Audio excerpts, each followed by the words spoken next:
अस्सलाम वालेकुम नाज़रीन, मेरान टीवी न्यूज़ में आओ हैं सायरा सुमरो आओ हैं फेरिया गुल सब खबर ही का नज़र हेडलाइन ते।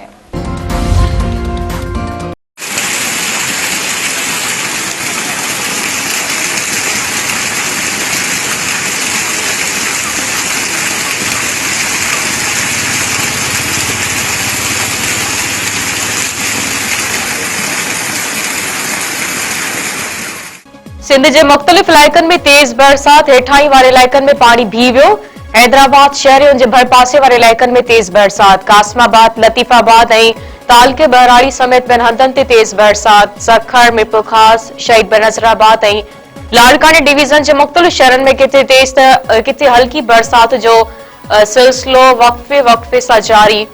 कंबर, शहदादकोट, जेकाबाद, शिकारपुर, कंदकोट, जामशोरो, टंडो अलायर में भी वस्कारो। नौशरफरोज, सांगड़, ठठो, दादू, मटियारी, चंबड़, कासियमर, दौड़, कंडियारो ऐं ठारूशाह में बरसात। बिरशा, कशमोर, नवदेरो, भानसीदाबाद, बोस्तार वडा चक में बरसात। कोटी, डेई, दौड़, गोपचाणी, झोल, करमपुर, काजी अहमद खान वाण में भी वस्कारो। खेंजू, पीरचोगोट, राधड़, संजर, चांगट, ठकराटो, उबावड़ो, वगण वारे में वस्कारो। बढ़ाणी, फरीदाबाद, चौदगी, जाम साहिब, खैरपुर, मीरवा, गोरचाणी, तंगवाणी में भी बरसात। बिजली की फराहमी मुअत्तल थी वञण करे रहवासी परेशान। कराची में तेज बरसात, मुख्तलिफ हादसनि में 6 ॼणा फौत थी विया। Orangi town, north Nazimabad, old city area, Saddar, Malir, गुलशन ऐं महमार ऐं नॉर्थ कराची समेत मुख्तलिफ इलाइकनि में तेज हवा सां बरसात पई। तेज बरसात सबब शाहराह फैसल ते नर्सरी का बलोच कॉलोनी पुल वींदड़ रोड ट्रैफिक लाइ बंद थी वियो। नॉर्थ नाज़माबाद में शेरशाह सूरी रोड ते फ्लाईओवर जी चौदीवारी पानी जमा थियण सबब ट्रैफिक की रवानगी मुतासिर। पुराने गोलीमार वाले इलाके में घर की भिति किरण सबब रिक्शा ड्राइवर फौत थी वियो।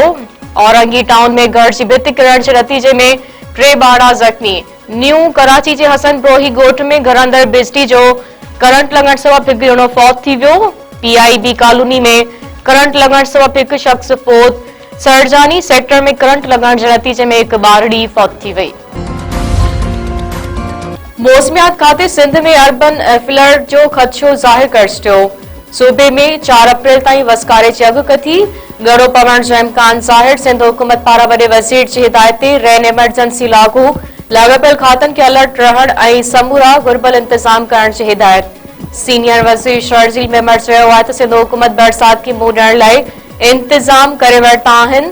हेठाई वारे इलाइकनि मां पाणी कढण लाइ पंपिंग मशीनूं पहुचाई वयूं आहिनि। वज़ीर आज़म शहबाज शरीफ चयो आहे त अमरीका ईरान जंग सां पाकिस्तान के मुआशी नुक़सान पहुतो आहे। 2 सालनि दौरान मुल्की मईशत के मज़बूत बणायो हो। बदकिस्मती सां जंग सबब मुआशी मुश्किलातनि खे मुंहुं ॾियणो पइजी रहियो आहे।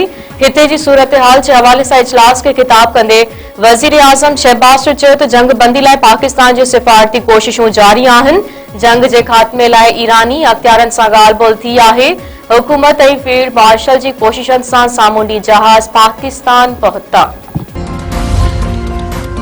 अमरीकी सदर डोनाल्ड ट्रंप चयो आहे त ईंदड़ 2 खां 3 हफ़्ता ईरान मथां शदीद हमला कंदासीं। ईरान खे पत्थर जे दौर में वापसि उमाणे छॾींदासीं। ईरान जा बैलिस्टिक मिसाइल ऐं एटमी प्रोग्राम तबाह करे छॾिया आहिनि। क़ौम खे ख़िताब कंदे डोनाल्ड ट्रंप चयो आहे त अमरीकी फ़ौजी हदफ़ मुकमल करण जे वेझो आहे। डील न थी त ईरान जा बिजली घर तबाह करे छॾींदासीं। वे चयो बहर जे तेल समेत कंहिं बि शइ जी ज़रूरत न आहे। हरमिस वारे लंघ ज़रिए तेल हासिल कंदड़ मुल्क अॻिते अचनि, उन जी हिफ़ाज़त कनि या वरी अमरीका खां तेल ख़रीद कनि। इसराइल, सऊदी अरब, कतर, UAE, बहरीन ऐं कुवैत खे नुक़सान पहुचण न ॾींदासीं।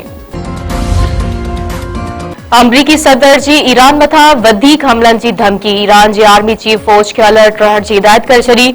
ईरान जे आर्मी चीफ अमीर ख़ातमी चयो आहे त ज़मीनी कार्रवाई जी सूरत में को बि दुश्मन फौजी ज़िंदा न बचण घुर्जे। ईरान जनरल अमीर ख़ातमी जे कमांड एंड कंट्रोल सेंटर में ऑनलाइन खिताब कंदे चयो त ईरानी फौज हर क़िस्म जी जारियत जो मुक़ाबिलो करण लाइ मुकमल तौर तयार रहे। जेकॾहिं कंहिं बि दुश्मन ईरान ख़िलाफ़ ज़मीनी हमलो कयो त उन खे मुकमल तौर ते ख़त्म कयो वेंदो। अमरीकी सदर तरफां जंग जारी रखण वारे ऐलान खां पोइ स्टॉक मार्केटनि में बाढ़ आई। पाकिस्तान स्टॉक मार्केट में 100 इंडेक्स में 4000 खां वधीक पॉइंट्स जी घटिताई। कारोबार में बाढ़ आई सबब 100 इंडेक्स 1,51,423 पॉइंटनि जी सतह ते अची वियो।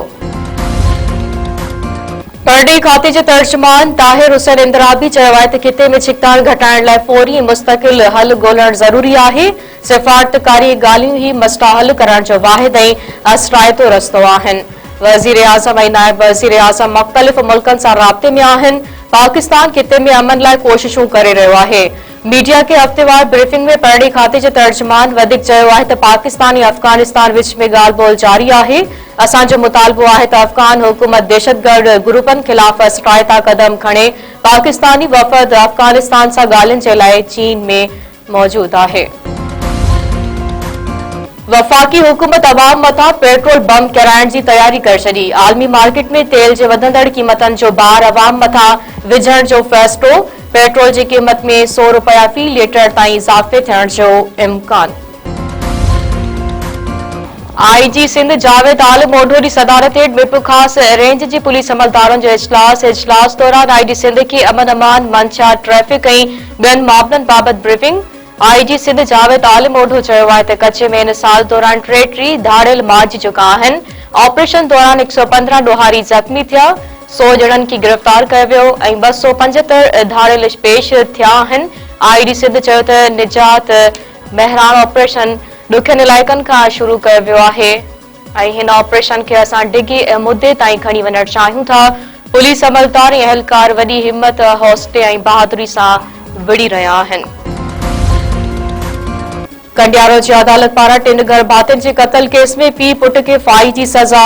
अदालत जवाबदार धड़ी बख़्श गोंदल ऐं संदसि पुट अब्दुल लतीफ़ खे ॾोह साबित थियण ते सज़ा ॿुधाए छॾी। जवाबदार धड़ी बख़्श पुट सगड़जी पंहिंजे वालिद अहमद खान, अमन, गुलाम सकीना ऐं भेण ज़ुलेखा खे बेदर्दी सां क़त्ल कयो हो। जवाबदारनि ख़िलाफ़ खानवाण थाणे ते 6 साल अॻु क़त्ल केस दाख़िल कयो वियो हो।